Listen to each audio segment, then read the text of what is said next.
ప్రభువును ప్రియ రక్షకుడైన దేవుని పేరట మీ అందరికీ శుభాభివందనములు తెలియజేసుకుంటున్నాను. ప్రియులారా, అందరూ ఎలా ఉన్నారు? బాగున్నారా? మీ అందరూ కూడా క్షేమంగా ఉండాలని ప్రతిదినము మీ కొరకు మేము ప్రార్థిస్తున్నాం. జీసస్ న్యూ క్రియేషన్ మినిస్ట్రీస్ ద్వారా ఈ రీతిగా ప్రతిరోజు అనుదిన ఆహారమును మీతో పంచుకోవడానికి దేవుడిస్తున్న కృపను బట్టి దేవునికి అనలేని కృతజ్ఞతలు. వాక్య ధ్యానంలోనికి మనం వెళ్దాము. సామెతల గ్రంథము 15వ అధ్యాయము 1వ వచనం. మృదువైన మాట క్రోధమును చల్లార్చును, నొప్పించు మాట కోపమును రేపును.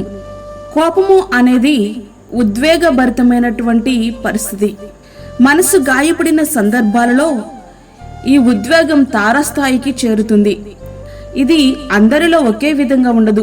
కొందరు కోపమును అణుచుకోగలరు, కొందరు కోపములో కూడా ప్రశాంతంగా ఉండేటట్లు ప్రయత్నం చేస్తూ ఉంటారు. మరికొందరు వీరికి పూర్తి భిన్నంగా ఉంటారు. గట్టిగా అరుస్తారు, ఆవేశంతో ఊగిపోతారు, కళ్ళు చింతనిప్పుల్లా మారిపోతాయి. ఏం మాట్లాడతారో వారికే తెలియదు, ఏమి చేస్తారో వారికే తెలియదు. తన కోపమే తన శత్రువు అనే పదాన్ని చిన్నప్పుడే నేర్చుకున్నాం. అవును కదా? అవును, మన కోపము మనకే శత్రువుగా మారుతుంది.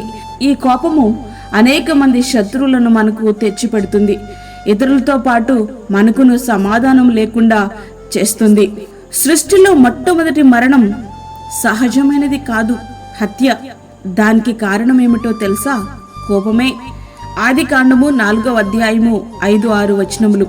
త్వరగా కోపపడువాడు మూఢత్వము చూపును. సామెతలు 14వ అధ్యాయము 17వ వచనం. కోపత్రికి అగువాడు కలహమును రేపును. సామెతల గ్రంథము 15వ అధ్యాయము 18వ వచనం. కోపిష్ఠుడు కలహమును రేపును, ముంగోపి అధికమైన దుష్క్రియలు చేయును. సామెతల గ్రంథము 29వ అధ్యాయము 22వ వచనం. మహాకోపి అగువాడు దండన తప్పించుకొనుడు, వాణ్ణి తప్పించినను వాడు మరలా కోపించుచునేయుండును. సామెతల గ్రంథము 19వ అధ్యాయము 19వ వచనం. ఆత్రపడి కోపపడవద్దు, బుద్ధిహీనుల అంతరేంద్రియములు యందు కోపము సుఖనివాసము చేయును.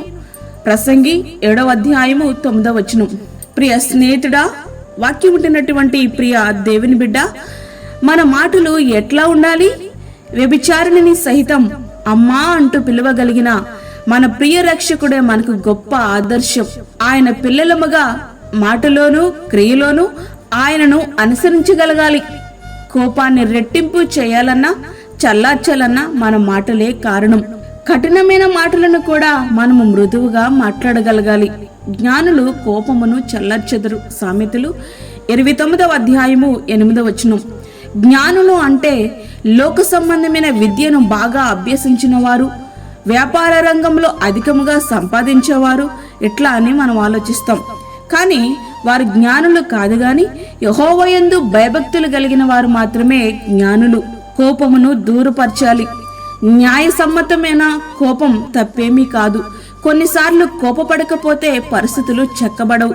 అయితే ఆ కోపం పాపము చేయడానికి కారణము కాకూడదు. ఆ కోపము రోజులు సంవత్సరములు తరబడి కొనసాగేదిగా ఉండకూడదు. కోపపడుడు గాని పాపము చేయకుడి. సూర్యుడు అస్తమించే వరకు మీ కోపము నిలిచి ఉండకూడదు. ఎఫెసీ 4వ అధ్యాయము 26వ వచనం. కొన్ని సందర్భాల్లో నిశ్శబ్దము ఇతరులకు మేలు కలిగించేదిగా నీకు అనిపిస్తే సమస్య పరిష్కారమయ్యే వరకు ప్రశాంతంగా ప్రార్థనాపూర్వకంగా ఉండు తప్ప కక్ష సాధింపు లేదా ప్రతీకారం తీర్చుకునేదిగా ఉండకూడదు. కోపం అనే దుష్టత్వాన్ని మనము విసర్జించాలి. సమస్తమైన ద్వేషము, కోపము, క్రోధము, అల్లరి, దూషణ, సకలమైన దుష్టత్వమును మీరు విసర్జించుడి. ఎఫెసీయులకు రాసిన పత్రిక 4వ అధ్యాయము 31వ వచనం. కోపము స్థానములో ప్రేమను నింపుకొని ఒకని ఎడల ఒకడు దయగలిగి కరుణాహృదయులై క్రీస్తునందు దేవుడు మిమ్మల్ని క్షమించిన ప్రకారము మీరును ఒకరినొకరు క్షమించుడి. ఎఫెసీయులకు రాసిన పత్రిక 4వ అధ్యాయము 32వ వచనం. ప్రియ స్నేహితుడా, వాక్యం ఉంటున్నటువంటి ప్రియ దేవుని బిడ్డ, వాక్యమును మనకు అన్వయించుకొని ఆ రీతిగా మన జీవితాలు సిద్ధపరచుకుందామా? అట్టి కృప ధన్యత ప్రభు మనకి అనుగ్రహించునుగాక. ఆమేన్. వాక్యమైనటువంటి ప్రియ దేవుని బిడ్డలారా, ప్రార్థనలో ఏకీభవించండి. పరిశుద్ధుడైన తండ్రి, ప్రేమ గల యేసు ప్రభువా, ఈ రీతిగా ప్రతిరోజు నీ యొక్క వాక్యమును వినే కృపను మాకు ఇచ్చారు, నీకు వందనాలు. మా యొక్క జీవితంలో మరి యొక్క నూతన దినాన్ని మాకు అనుగ్రహించారు ప్రభువా. అందుని బట్టి నీకు వందనాలు, స్తోత్రములు చెల్లించుకొంచున్నాం. ఈ దినమంతటికి కావలసిన నీ కృపను మాకు సమృద్ధిగా దయచేయండి. ప్రతి విధమైన శోధన, కీడు, ప్రమాదము, తెగుల నుండి మీరు మమ్మల్ని కాపాడండి.